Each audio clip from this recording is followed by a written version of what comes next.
राधा वल्लभ श्री हरिवंश। आइए आज जानते हैं कि जो हम भजन करते हैं, जो हमें गुरुदेव भगवान ने हमारी दिनचर्या दी हुई है, उसके बारे में हमें किसी से बात करनी चाहिए या नहीं करनी चाहिए, या हम इसके बारे में किसी को बता सकते हैं या नहीं। आइए आज इसी विषय में जानते हैं। जो भी हम भजन करते हैं अपने प्रिय प्रीतम को पाने के लिए,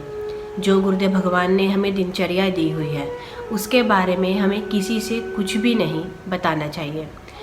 सुबह हम 4 बजे उठ रहे हैं, 5 बजे उठ रहे हैं, 3 बजे उठ रहे हैं या 2 बजे उठ रहे हैं, अगर हम इसके बारे में किसी को बताते हैं तो वो हमारा सुबह का उठना बंद हो जाएगा धीरे धीरे।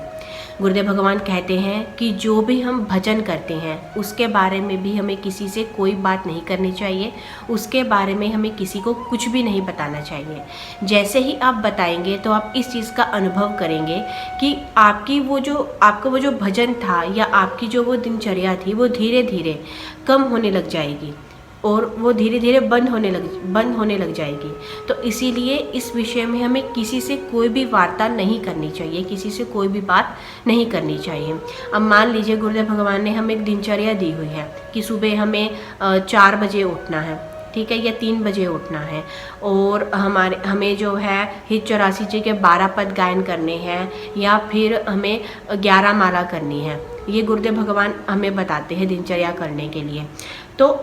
अब मान लीजिए उनकी कृपा से हम इससे कुछ ज़्यादा कर पा रहे हैं या फिर इतना भी कर पा रहे हैं, तो भी हमें इस बारे में नहीं बताना है। हम हित 84 के 24 पद गायन कर रहे हैं, 12 पद गायन कर रहे हैं, या फिर हम हित 84 पूरी ही गायन कर रहे हैं उनकी कृपा से, या फिर हम जो हमारी गुरु मंत्र की माला है वो हम 11 जप रहे हैं या 16 माला कर रहे हैं या फिर उससे ज़्यादा कर पा रहे हैं उनकी कृपा से, तो फिर भी हमें इसके बारे में किसी को कुछ भी नहीं बताना है। अगर हम बताएंगे तो वो धीरे धीरे, आप अनुभव कीजिएगा, वो धीरे धीरे आपकी कम होने लग जाएंगी, उनकी संख्या कम होने लग जाएगी, आपका भजन में मन लगना कम हो जाएगा, आपका भजन में मन नहीं लगेगा, या फिर आपकी जो दिनचर्या है वो धीरे धीरे रुकने लग जाएगी, उसमें कहीं ना कहीं रुकावट आनी शुरू हो जाएगी। तो इसलिए जो भी हम भजन करते हैं, जो भी हमारी दिनचर्या होती है, उसके बारे में हमें किसी को कुछ भी नहीं बताना चाहिए। देखिए, जो हमारी दिनचर्या होती है, जो गुरुदेव भगवान ने हमें हमारी दिनचर्या दी है, या फिर जो हम भजन करते हैं वो अपने प्रिय प्रीतम को पाने के लिए करते हैं, अपने गुरुदेव के अधीन होने के लिए करते हैं, उनकी शरणागति को स्वीकार जब हम कर लेते हैं हृदय से, तब हम उस दिनचर्या का पालन करते हैं कि हम उनकी आज्ञा के अनुसार चल पाए, अपने आचार्य की जो आज्ञा है उसके अनुसार चल पाए। उसके बारे में हमें किसी को नहीं बताना चाहिए, क्योंकि वो जो बातें हैं, वो जो दिनचर्या है, वो जो भजन है, वो हमारे और हमारे जो इष्ट हैं उनके बीच में होना चाहिए, या जो हमारे गुरुदेव हैं केवल वही उस चीज़ को जान पाए और कोई उस चीज़ को ना जान पाए। तभी हम अपनी दिनचर्या को, अपने भजन को सार्थक कर पाएंगे, तभी हम उस भजन से, उस दिनचर्या से अपने प्रिय प्रीतम को प्राप्त कर पाएंगे, अपने गुरुदेव भगवान के आज्ञा का सही रूप में पालन कर पाएंगे। क्योंकि भजन जो है वो किसी को दिखाने की वस्तु नहीं है या किसी को बताने की चीज़ नहीं है कि हाँ हमने तो आज इतनी माला की है, हमने आज इतना भजन किया है, या फिर गुरुदेव भगवान ने तो हमें इतनी संख्या बोली हुई है, हम तो उस संख्या से ज़्यादा माला कर लेते हैं या फिर ज़्यादा जो है वो भजन कर लेते हैं। तो ऐसा हमें बिल्कुल भी नहीं करना है।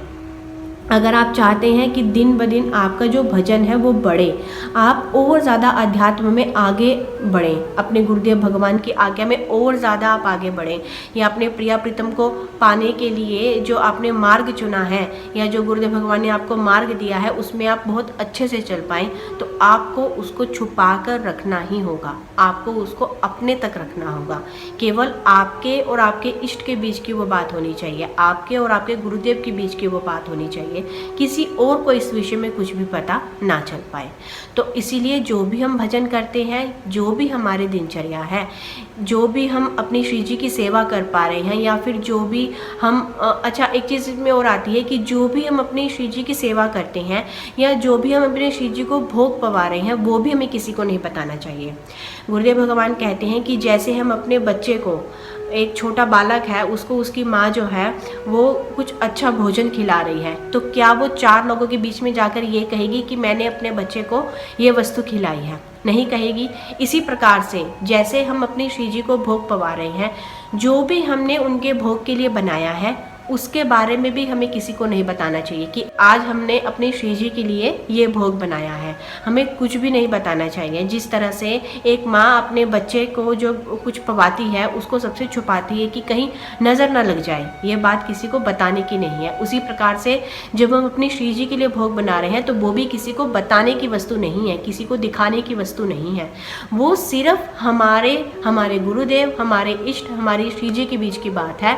और कोई उस चीज़ को ना जान पाए, कोई बाहर वाला। अब घर में तो हो सकता है, घर में तो परिवार में है, तो परिवार में रहते हुए हम भजन कर रहे हैं या उनके सामने ही हमारी दिनचर्या हो रही है या फिर उनके सामने ही भोग बना रहे हैं, तो उसमें वो तो आप किसी से नहीं छुपा सकते। लेकिन आपके जो अंदर का भजन है या आपका जो नाम जप है, आप कितना क्या चीज़ कर रहे हैं, वो तो आप किसी से छुपा ही सकते हैं। तो इसीलिए इन चीज़ों को जितना हो सके अपने तक रखिए। आप भोग बना रहे हैं अपने श्री जी के लिए, जो भोग पवा रहे हैं उनको, वो भी आप किसी को मत बताइए कि आप बाल भोग में अपने श्री जी को ये पवा रहे हैं, राजभोग में ये कर रहे हैं, या फिर जो भी आप अपने श्री जी को भोग पवा रहे हैं, इसके बारे में भी हमें किसी से कोई वार्ता नहीं करनी चाहिए। किसी को इसके बारे में कुछ भी नहीं बताना चाहिए। जो होगा, जो आपकी सेवा है, जो आपकी दिनचर्या है, जो आपकी अष्टयाम सेवा है अपनी श्री जी की, या जो आपका भजन है, जितना हो सके उसको अपने तक रखिए। भी दिनचर्या है, जो भी भजन किया है आपने, या जो भी आपकी सेवा है, उसके बारे में आप किसी से कोई भी वार्ता मत कीजिए। जो भी कुछ है उसको अपने तक ही रखिए। किसी से कुछ भी उसके बारे में मतलब शेयर मत कीजिए किसी से भी है। आपका जो भजन है वो आप तक रहना चाहिए। केवल आपके इष्ट ही उस चीज़ को जान पाए, आपके गुरुदेव ही उस चीज़ को जान पाए, आपके आचार्य ही उस चीज़ को जान पाए, कोई और उस चीज़ को ना जान पाए। तभी आप अपने भजन को बढ़ा सकते हैं, तभी आप अध्यात्म के रास्ते पर आगे चल सकते हैं, अपनी भक्ति को बढ़ा सकते हैं, अपने प्रिय प्रीतम को पा सकते हैं और अपनी गुरुदेव भगवान की आज्ञा में रहकर उनकी आज्ञा का पालन कर सकते हैं। राधा वल्लभ श्री हरिवंश।